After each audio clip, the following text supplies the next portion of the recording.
Let's do an example of using a Wronskian. So if we have a differential equation, y triple cubed plus y prime equals 0, so this gives us the characteristic equation r cubed plus r equals 0, r times r squared plus 1 equals 0. This gives us r equals 0, which means y1 is equal to e to the 0. That's a 0, e to the 0x, which is just 1.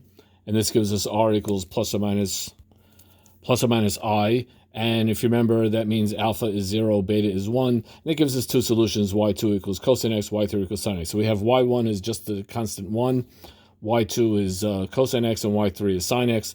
And now we're going to use Wronskian, but now we want to know, are these three solutions actually linearly independent?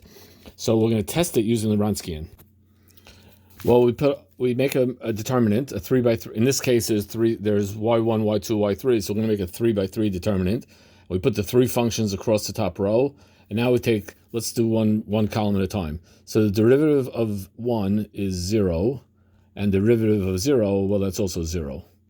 The derivative of cosine is negative sine, and the derivative of negative sine is negative cosine. The derivative of positive sine and the derivative of cosine is negative sine. So again, down each column, I keep on taking derivatives until I have a 3 by 3 matrix. And now I take the determinant. This is a very easy determinant. I'm going to use this row here because I have all the zeros. So it's just going to be 1 times this smaller determinant. But that's just going to equal negative sine times negative sine, which is positive sine squared, minus negative cosine times positive cosine, which becomes plus cosine squared. And that just equals, and 1 is never 0. Therefore, that tells us that the functions y equals 1, y equals cosine x, and y equals sine x, those three functions are linearly independent, and the general solution of our differential equation is y equals k1, well, it's k1 times 1, which is just k1, plus k2 cosine x plus k3 sine x. This is all the solutions of the differential equation.